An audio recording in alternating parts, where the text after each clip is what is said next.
Krishna, the Supreme Personality of Godhead, a summary study of Srila Vyasadeva's Srimad Bhagavatam 10th Canto by His Divine Grace A.C. Bhaktivedanta Swami Prabhupada, founder Acharya of the International Society for Krishna Consciousness. Preface. In the Western countries, when someone sees the cover of a book like Krishna, he immediately asks, "Who is Krishna? Who is the girl with Krishna?" etc. The immediate answer is that Krishna is the Supreme Personality of Godhead. How is that? Because he conforms in exact detail to descriptions of the Supreme Being, the Godhead. In other words, Krishna is the Godhead because he is all attractive. Outside the principle of all attraction, there is no meaning to the word Godhead. How is it one can be all attractive? First of all, if one is very wealthy, if he has great riches, he becomes attractive to the people in general. Similarly, if someone is very powerful, he also becomes attractive. And if someone is very famous, he also becomes attractive. And if someone is very beautiful or wise or unattached to all kinds of possessions, he also becomes attractive. So, from practical experience, we can observe that one is attractive due to wealth, power, fame, beauty, wisdom, and renunciation. One who is in possession of all six of these opulences at the same time, who possesses them to an unlimited degree, is understood to be the Supreme Personality of Godhead. These opulences of the Godhead are delineated by Parashara Muni, a great Vedic authority. We have seen many rich persons, many powerful persons, many famous persons, many beautiful persons, many learned and scholarly persons, and persons in the renounced order of life unattached to material possessions. But we have never seen any one person who is unlimitedly and simultaneously wealthy, powerful, famous, beautiful, wise, and unattached, like Krishna in the history of humanity.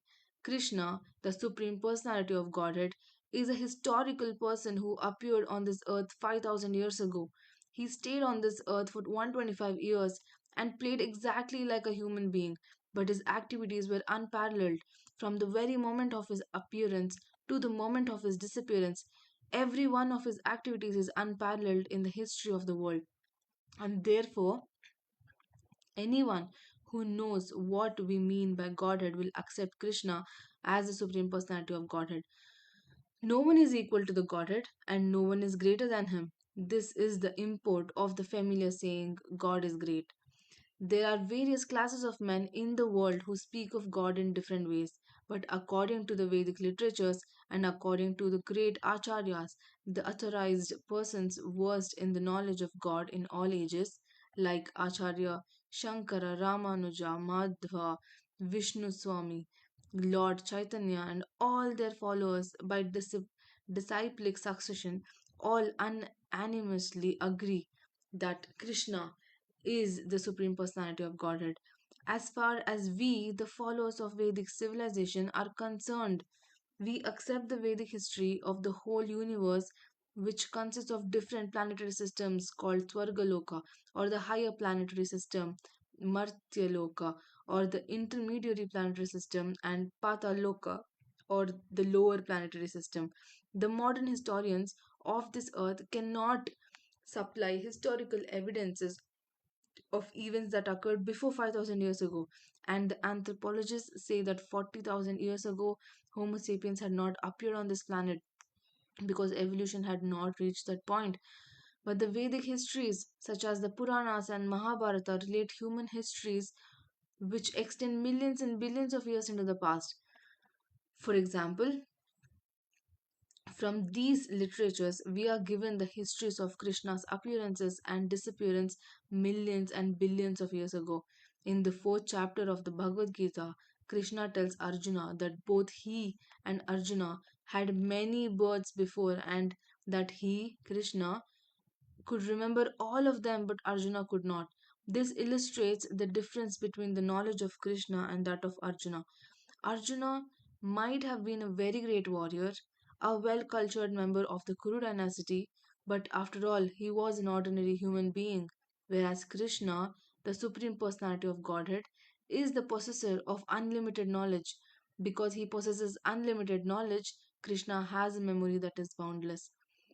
Krishna's knowledge is so perfect that he remembers all the incidents of his appearances some millions and billions of years in the past. But Arjuna's memory and knowledge are limited by time and space, for he is an ordinary human being. In the fourth chapter, Krishna states that he can remember instructing the lessons of the Bhagavad Gita some millions of years ago to the sun god Vivasan. Nowadays, it is a fashion of the atheistic class of men to try to become God by following some mystic process.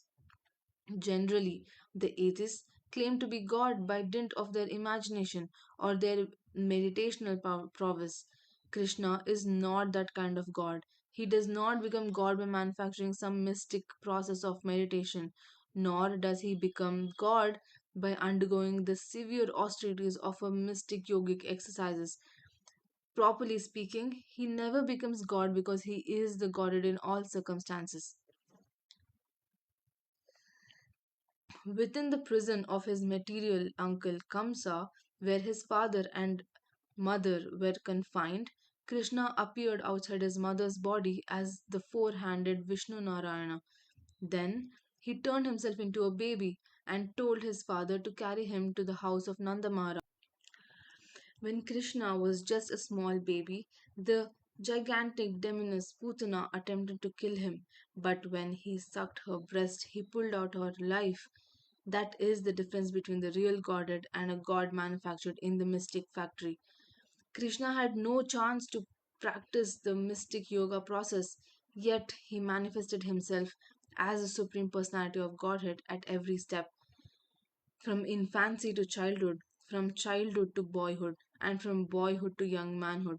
In this book, Krishna, all of his activities as a human being are described. Although Krishna plays like a human being, he always maintains his identity as a supreme personality of God. Since Krishna is all attractive, one should know that all his desires should be focused on Krishna. In the Bhagavad Gita, it is said that the individual person is the proprietor or master of his own body, but that Krishna, who is the super soul present in everyone's heart, is the supreme proprietor and supreme master of each and every individual body. As such, if we concentrate our loving propensities upon Krishna only, then immediately universal love, unity, and tranquility will be automatically realized. When one waters the root of a tree, he automatically waters the branches, twigs, leaves, and flowers. When one supplies food to the stomach through the mouth, he satisfies all the various parts of the body. The art of focusing one's attention on the Supreme and giving one's love to Him is called Krishna consciousness. We have inaugurated the Krishna consciousness movement so that everyone can satisfy his propensity for loving others simply by directing his love towards Krishna. The whole world is very eager to satisfy the dormant propensity of love for others, but the various invented methods like socialism, communism, altruism, humanitarianism, and nationalism, along with whatever else may be manufactured for the peace and propensity of the world, are all useless and frustrating because of our gross ignorance of the art of loving Krishna. Generally, people think that by advancing the cause of moral principles and religious rights, they will be happy. Others may think that happiness can be achieved by economic development, and yet others think that simply by sense gratification they will be happy. But the real fact is that people can be happy only by loving Krishna. Krishna can perfectly reciprocate one's loving propensities in different relationships called melos or rasas. Basically, there are 12 loving relationships. One can love Krishna as a supreme unknown, as a supreme master, the supreme friend, the supreme child, the supreme lover. These are the five basic love rasas. One can also love Krishna indirectly in seven different relationships, which are apparently different from the five primary relationships. All in all, however, if one simply reposes his dormant loving propensity in Krishna, then his life becomes successful. This is not a fiction, but is a fact that can be realized by practical application. One can directly perceive the effects that love for Krishna has on his life. In the ninth chapter of Bhagavad Gita, this science of Krishna consciousness is called the king of all knowledge, the king of all confidential things, and the supreme science of transcendental realization. Yet, we can directly experience the results of this science of Krishna consciousness because it is very easy to practice and is very pleasurable. Whatever percentage of Krishna consciousness we can perform will become an eternal asset to our life, for it is imperishable in all circumstances. It has now been actually proved that today's confused and frustrated younger generation in the Western countries can directly perceive the results of channeling the loving propensity towards Krishna alone. It is said that although one executes severe austerities, penances, and sacrifices in his life, if he fails to awaken his dormant love for Krishna, then all his penances are to be considered useless. On the other hand, if one has awakened his dormant love for Krishna, then what is the use in executing austerities and penances unnecessarily? The Krishna consciousness movement is the unique gift of Lord Chaitanya to the fallen souls of this age. It is a very simple method which has actually been carried out during the last 4 years in the Western countries, and there is no doubt that this movement can satisfy the dormant loving propensities of humanity. This book, Krishna, is another presentation to help the Krishna consciousness movement in the Western world. This transcendental literature is published with profuse illustrations. People love to read various kinds of fiction to spend their time and energy. Now, this tendency can be directed to Krishna. The result will be imperishable satisfaction of the soul, both individually and collectively. It is said in the Bhagavad Gita that even a little effort expended on the path of Krishna consciousness can save one from the greatest danger. Hundreds of thousands of examples can be cited of people who have escaped the greatest dangers of life due to a slight advancement in Krishna consciousness. We therefore request everyone to take advantage of this great transcendental literature. One will find that by reading one page after another, an immense treasure of knowledge in art, science, literature, philosophy, and religion will be revealed. And ultimately, by reading this one book, Krishna, love of Godhead will fructify. My grateful acknowledgement is due to Sriman George Haddison, who now chanting Hare Krishna, for his liberal contribution to meet the entire cost of printing this volume. May Krishna bestow upon this nice boy further advancement in Krishna consciousness. And at last, my ever willing blessings are bestowed upon Sriman